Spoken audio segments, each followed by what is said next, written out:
Wisdom, the final frontier to true knowledge. Welcome to Wisdom Trek, where our mission is to create a legacy of wisdom, to seek out discernment and insights, to boldly grow where few have chosen to grow before. Hello, my friend. I am Guthrie Chamberlain, your captain on our journey to increase wisdom and to create a living legacy. Thank you for joining us as we explore wisdom on our second millennium podcast. This is day 1023 of our trek, and time for our Philosophy Friday series. Each Friday, we will ponder some of the basic truths and mysteries of life and how they can impact us in creating our living legacy. As we continue on this trek that we call life, sometimes we have questions about life, so our Friday trek is a time where we can Ask Gramps. Gramps will answer your questions that you would like to ask your dad or granddad, but for whatever reason, this is not possible. No matter how old we are, I know that all of us would like the opportunity to ask Dad or Gramps questions about life in many areas.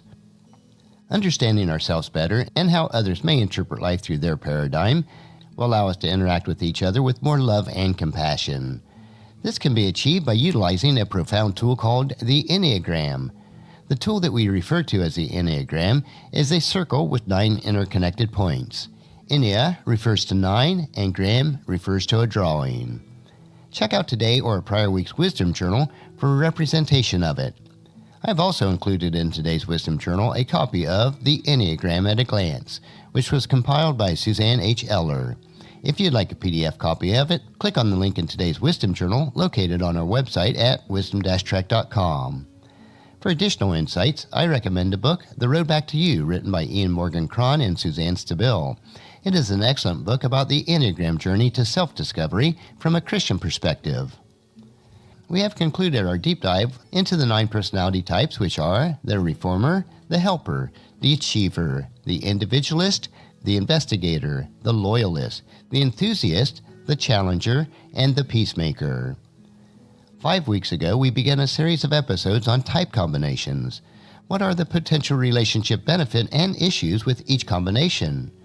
Covering all the 45 different potential type combinations will take several weeks, but will be valuable in understanding each other, regardless of what type you are and what type those whom you interact with each day. Since we are exploring the Enneagram in detail, I would also recommend reading the Wisdom Journals each Friday and see the diagrams presented each week.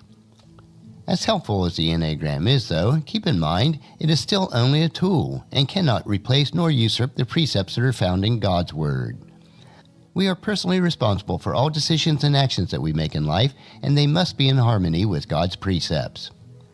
So the question for the next several weeks will be, hey Gramps, why do people act or react to situations and circumstances in life so differently? How can I gain wisdom to better understand myself and others so that I can love, serve, and minister to them on a deeper level? So let's begin today with Enneagram type combinations, the Enneagram type 2, the helper, with the Enneagram type 8, the challenger. What each type brings to the relationship. These 2 types are more alike than they might appear to be when you first look at them. Both are action-oriented and want to have a personal impact on their environment. Both can be sentimental and deeply feeling, with a soft side that is often more hidden than apparent. Both can play roles as the provider, the protector, the caretaker, and the nurturer, while avoiding or even denying their own needs. Both tend to overwork themselves, and both tend to be the strong one in the relationship. All those 2 tend to do so by having the power behind the throne, while 8 will tend to clearly be on the throne. Both types bring passion, vitality, interpersonal and social skills, magnanimity, and generosity. The basic emphasis of both types are distinctly different, however, with the 2s being primarily interested in the welfare of others, while 8s tend to be interested in their physical well-being and having a distinct impact on their world, often with beneficial fallout for others. They easily play roles that the other needs and wants. The 8 is practical and concerned with results, whereas the 2s are more people-oriented and more openly altruistic. They are both strong-willed and like taking on responsibility, as long as they choose it themselves. 8s often bask in the glow of the 2's affection and adoration. 2s truly appreciate the 8's strength and efforts, and they see their often hidden self-sacrifice.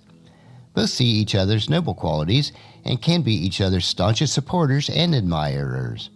Their roles are also clearly delineated, so they do not really get in the way of each other. Each runs in different spheres and their lives cover different bases. One plays the symbolic mommy role and the other the symbolic daddy, and this keeps things clear and balanced. These qualities make this couple powerful allies who complement each other's strength, particularly the good effects that they can have on each other. But what are some of the potential trouble spots or issues? 2s and 8s have a very different value system. As noted above, 2s tend to be people-oriented, while 8s tend to be practical-minded.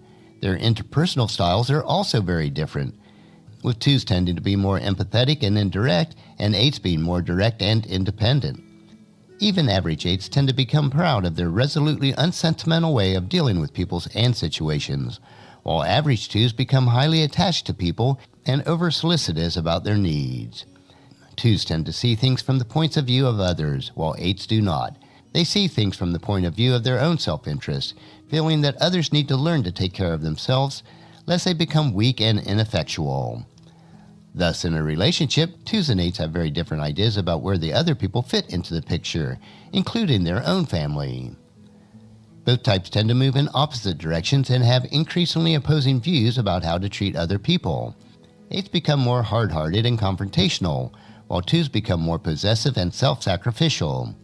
Between themselves, they can get into battles with each other about whose philosophy will prevail.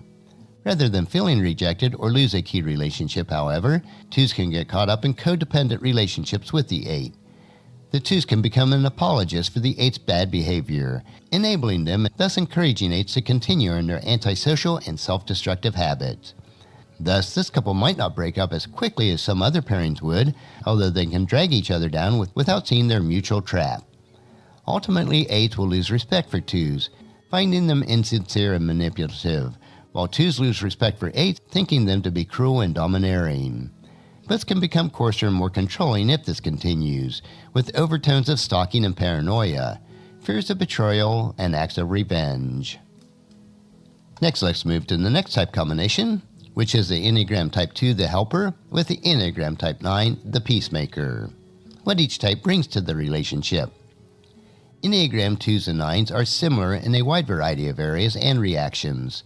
Both are interested in nurturing others and helping people to be better, more comfortable with themselves, and more at peace. Both types tend to be optimistic and reframe disappointments in the most positive way possible. This pairing has an outstanding, warm, kindly, and good-natured quality about it that each side reinforces. 2s and 9s are easygoing, hospitable, and undemanding. They're happy to make friends and happy to welcome them into their homes. 2s bring to the pair a more outward and interpersonally engaging energy. They would most likely be the first to introduce themselves at the party or to go to someone's aid or comfort if they perceived that the other person had some kind of problem. 2s are proud of their relationship, their home, their family, and their friends, and they want to share them with each other. 2s constantly add energy and new people to the relationship mix. They are often more talkative than 9s and more openly curious about other people, how they live, and what they are like, and more eager to get involved in other people's lives. On the other hand, 9s bring a quiet steadiness and uncomplicated directness that allows people to flourish and things to get done with a minimum stress and conflict. Even if 2s become upset about their relationships or are feeling moments of self-doubt about how loved they are, 9s have a way of calming them down and providing them a great deal of unquestioned acceptance. Both types draw on each other to provide soothing and support. They are home and hearth. Pets and love of nature are extremely important to them. Both go out of their way to be considerate of each other, as well as of other people. Much of their best communication is nonverbal, physical, arising from their simple, direct presence with each other. They can develop an almost psychic link with each other. This is a very mellow couple, whose emphasis on hospitality reminds people how healing it is to be around loving, generous people. But what are some of the trouble spots or issues between an Enneagram Type 2 and an Enneagram Type 9? Both 2s and 9s tend to give away their power and to go along with the agendas of others. Yet one of the parties will have to wear the pants of the family, taking charge and making decisions. Doing so can go against the grain of both types, although either will take charge if necessary. However, negotiating power and decision-making in the 2-9 couple puts both parties under increasing stress. They both tend to feel that they are being forced into the bad guy role in the family, and that they will be resented and unloved by the partner who gets off the hook. Further, neither finds it easy to talk about their feelings or their growing discontent with the power balance of their relationship, or with any other source of resentment or potential conflicts that they may have. 2s tend to actually take over too much, becoming domineering and controlling, not hesitating to boss the 9 around and to speak with surprising harshness to him or her. But because 2s can rationalize their motives and see themselves as only all-loving, they can continue without feeling guilty or embarrassed. 9s find it difficult to find their own voice and to speak up for themselves. But when the 9 actually does speak up, the 2s often take it as a lack of gratitude and tries to turn the 9 comments around on them. 2s are not good at taking criticism, and when 9s do find the courage to speak up, they may go overboard with a load of old resentments that have piled up. The result is that 9s withdraw into silence and become passive-aggressive as a way of dealing with their anger, while 2s feel unappreciated, misunderstood, and rejected. Both try to keep everything quiet and normal on the surface, although they begin to deteriorate into longer silences with each other and with more distance, including less physical contact. An air of tension may take over, punctuated by angry outbursts and recriminations. The couple that seems so unassuming and supportive tends to end through attrition and drifting apart. Nobody wants to talk about what is really happening. Nobody wants to take responsibility for the deterioration of the relationship, and things will eventually simply fall apart. Next, let's move on to the next type combination, which is the Enneagram Type 3, the Achiever, with the Enneagram Type 3, the Achiever. What each type brings to the relationship. As with all double relationships, 2 Enneagram 3s generally bring out the same qualities in each other. Therein lies both a main source of attraction as well as one of the main pitfalls. Thus, the level of health of each person is especially important for these type of relationships as they are dominant instincts. 2 3s bring to each other's concern for achievement and excellence, for making something of themselves and their opportunities, for being a credit to the relationship. They are both hard workers, always looking for a way to improve their situation in life and to share these benefits with their loved ones and friends. 3s also tend to be sociable and enjoy the company of others. They have the ability to charm others and present themselves in a favorable, attractive light, even to their spouse or close friends. Some 3s are less sociable and more concerned about business matters and with gaining financial security, but they too want both themselves and their relationships to be admirable and outstanding in some way. They may be known for their closeness or personal devotion, or the longevity of the relationship itself. Both 3s can form an extremely effective team that is likely to be successful in virtually any endeavor that they might pursue. They are able to coordinate tasks at home or in the office, becoming a working team at supporting each other. They each want the other to be proud of them and to be admired by the other as a worthy partner. They both try to avoid drama in their relationship. They give each other space to pursue their own interest and self-development. Double 3 couples are usually excellent motivators of each other, urging the other to higher achievement and to attaining their goals, whether it's in child rearing, education, or sports and physical fitness. They can act as the coach for the other, helping their partner to improve their technique and to hone their professional and personal skills. What they demand of each other is respect for their achievements and for their hard works. Thus, in many ways, 2 3s can make the impression on others of being virtually the ideal couple. Attractive, energetic, ambitious, focused, and often outstanding members of their social group. But what are some of the potential trouble spots or issues between 2 3s? As long as the 3 couple is healthy, they both tend to be highly supportive of each other and the other's interest and career. They are glad for the success and prestige that their spouse may garner. Problems may arise in average and low-functioning 3 couples if they begin to compare themselves with each other. An unhealthy spirit of competition, a one-upmanship, can infect the relationship and undermine the pride and generosity that they have felt toward each other. Even if they have different careers, 2 3 may begin to compare their relative success, their income, how well each other is regarded professionally, and what the relative chance of advancements are. One partner may be elected to a committee or board of director that puts pressure on the other to do something similar or even more prestigious. Further, one or both of the 3s may begin to feel that the relationship is taking time away from their own career and their own pursuit of success. One may feel that they are sacrificing their career potential for the sake of keeping the relationship together, while the other is getting ahead at their expense. Children, pets, family members, and friends may also suffer varying degrees of success as the double three couple puts energies into their professional advancement, putting in even longer hours at the office or on the road. One of the biggest issues for a double three couple is that neither are particularly aware of their real feelings or their own heart's desires. They also typically do not know how to talk about their deepest feelings, and so they most often do not. They often experience feelings as a distraction from their professional work, as well as potential sources of shame and humiliation. Thus, they tend to become more isolated in the relationship as intimacy wanes. They can still be trophies for each other, but double three pairings come to know not how to talk with each other about what is really going on for them. Eventually, isolation leads to alienation and depression, which can lead to drifting apart or to affairs that will end the relationship. That is our type combination review for today. That covers the 6-3 for a total of 18 out of 45 possible type combinations. We will continue each week to look at 3 additional combinations as we work our way through all the numbers.